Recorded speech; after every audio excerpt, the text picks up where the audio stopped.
Bien, mi nombre es Rafael Sánchez Salas y es un placer participar en este evento del Colegio Mexicano de Urología en el simposio de la Confederación Americana de Urología. Vamos a hablar de las indicaciones de radioterapia en la recidiva bioquímica. Como sabemos, la recidiva bioquímica está asociada a una serie de pacientes que va entre 27 al 53% de los pacientes que reciben tratamiento primario, y esta recidiva bioquímica va a estar asociada igualmente al desarrollo de metástasis, mortalidad relacionada con la enfermedad y mortalidad general. Sin embargo, esto no va a suceder en todos los pacientes y es lo que debemos mantener como el mensaje más importante. Sabemos que en la historia natural de la enfermedad hay un 34% de los pacientes que van a desarrollar metástasis a los 8 años, y pueden haber pacientes que pueden morir por la enfermedad a más o menos 17% de pacientes a los 15 años de seguimiento. Lo que es importante saber que además del antígeno prostático existen elementos como el Gleason y como el tiempo de recurrencia y como el tiempo de doblaje del PSA, que también están asociados a la evolución oncológica de estos pacientes. Entonces, es muy importante recordar que al mismo tiempo existe una serie de pacientes que no van a tener una progresión sistémica después de la recidiva bioquímica, y que la sobrevida a cáncer específica puede ser tan alta o mayor del 80%. Esto hay que recordarlo porque quizás no todos los pacientes necesiten tratamiento de manera inmediata. Entonces, la recidiva bioquímica, el problema es el problema, y la solución sería la radioterapia de rescate luego de la recurrencia. Las preguntas serían ¿cuándo y a quién? Como sabemos, esta radioterapia post-cirugía va a estar asociada a un impacto funcional desde el punto de vista sexual y urinario. Y entonces la primera pregunta sería ¿cuándo debemos hacer la radioterapia post-cirugía? Existe una serie de experiencias en este sentido, y lo más importante hasta ahora que hemos tenido es la radioterapia adyuvante. Tenemos estudios conocidos por todos, el SWOG de Ian Thompson, que mostraba una mejora en el control overall de la enfermedad, y luego los estudios del Aro y de Weigel y Bola, que mostraban una mejoría en la recurrencia bioquímica post-tratamiento.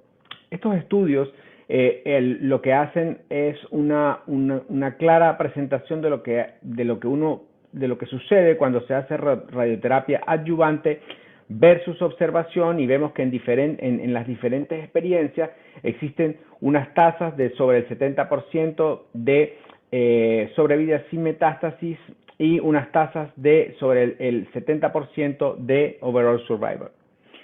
Debemos igualmente recordar que el antígeno prostático va a ser evaluado luego de la cirugía, y dependiendo de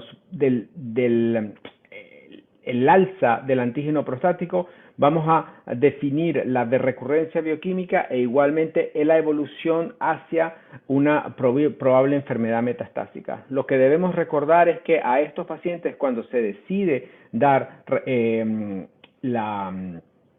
la radioterapia, se debe utilizar al menos una dosis de 67 giga, y que se debe dar lo antes posible una vez que se toma la decisión.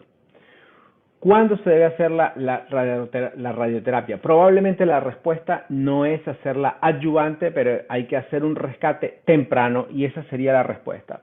Esta afirmación está basada sobre 3 estudios: el estudio RAVES, el RADICALS y el estudio JETUB 17. Como ven, estos estudios tienen un punto de corte de 0.2 y compara o se busca ofrecer al paciente un rescate temprano que va a permitir evitar la toxicidad. En este sentido, vemos cómo un seguimiento superior a 5 años, y vemos cómo la sobrevida post tratamiento es adyuvante o de rescate temprano, va a beneficiar en cierta forma al rescate temprano. Entonces aquí vemos en este metaanálisis que se realizó, vemos como en el forest plot, quizás hay todavía algunos de los pacientes, son poblaciones heterogéneas, especialmente para el YETUG y menos para el RACE, pero vemos como en el estudio Radical se va a favorecer el rescate que se hace de forma temprana. ¿A quiénes vamos a tratar? Bueno, todos estos pacientes que luego de cirugía van a tener características como márgenes positivos, un ISU patológico elevado, que van a tener un intervalo de recidiva bioquímica que sea corto, todas estas características que ven en la pantalla. Para esto se ha hecho una evaluación del pronóstico de recurrencia de recidiva bioquímica por la Asociación Europea y vemos como existen dos tipos de elementos, los pacientes de bajo riesgo y los pacientes de alto riesgo para post-prostatectomía y post-radioterapia, y vemos que específicamente en el caso de la post-prostatectomía, el tiempo de doblaje del PSA y el Gleason, que puede ser superior o igual a 8, o el tiempo de doblaje mayor de un año, es lo que va a dar las características de alto o bajo riesgo. Estos resultados fueron validados por los resultados de la Martini Clinic y vemos cómo a los 5 años en el bajo riesgo hay un 97% de riesgo de recidiva, seguido por el alto riesgo de un 86%. Estos factores, esta data nos permite aseverar que efectivamente cuando vemos los grupos de riesgo, vemos que el bajo riesgo y el alto riesgo se diferencian en las curvas de metástasis, y eso nos permite ofrecer esta herramienta para estratificar a los pacientes. La pregunta es, ¿cuál de estos pacientes de bajo riesgo, en los cuales estos pacientes de bajo riesgo se podría evitar el tratamiento? Entonces, la respuesta es que existen algunos pacientes en que luego de recidiva bioquímica que tengan características de bajo riesgo en el momento de la recidiva, pudiese existir un beneficio en la vigilancia.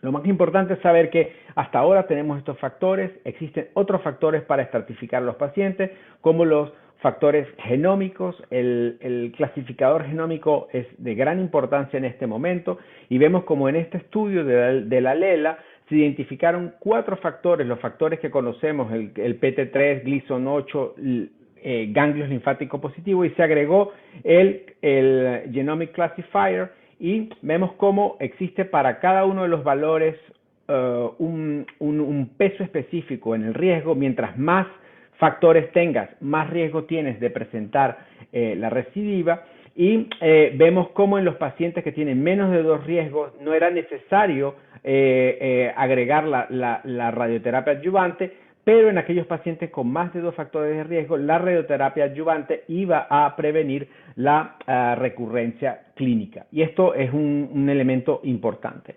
Otros estudios han evaluado, como el estudio de Carnes, el clasificador genómico para determinar su peso específico en relación a otras variables, y además determinar la situación de los altos valores del clasificador genómico para definir la posibilidad de una metástasis. Existen otros estudios como el estudio del Decipher. En este estudio de Daniel Spratt vemos cómo el Decipher logra de nuevo estratificar la evolución de estos pacientes para determinar la incidencia de metástasis, que es quizás el elemento que vamos a tratar de determinar para los pacientes que tratamos inicialmente con un carcinoma de próstata localizado.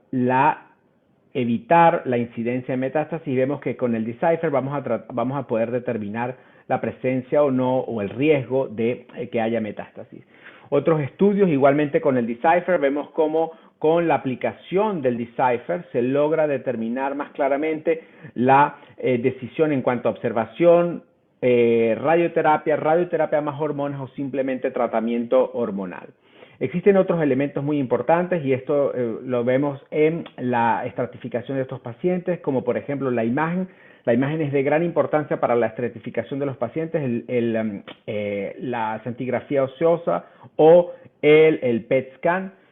¿Cuál es el verdadero valor del PET scan en este momento? Sabemos que tiene una alta sensibilidad y en este estudio vemos como dependiendo de las verificaciones de antígeno prostático que se tengan, vamos a tener una u otra determinación. Así vemos como un 48% de los pacientes se diagnostican con un 0.2, que esto sube hasta al 0.5 a un 56%, más de un 70% cuando estamos a 1 de PSA. Entonces, esto nos permite determinar el valor específico del antígeno del PSMA, que por supuesto no está accesible a todos, pero que sin duda permite una clarificación de algunos pacientes en los cuales los valores clínicos que conocemos pudiesen ser dudosos para tomar una decisión. Lo cierto es que en el 2021, cuando comparamos con el 2017, vemos que existe una aplicación del PSMA con comparación al 2017 que ha cambiado. En el 2021 vemos que se realiza PSMA cuando existe un valor de antígeno prostático superior a 0.2, pero esto con un valor de predictivo, un grado de recomendación bajo. Entonces hay que decidir entre los riesgos y los beneficios que tenemos para estos pacientes en cuanto a la indicación o no de radioterapia. Y para concluir, debemos recordar que la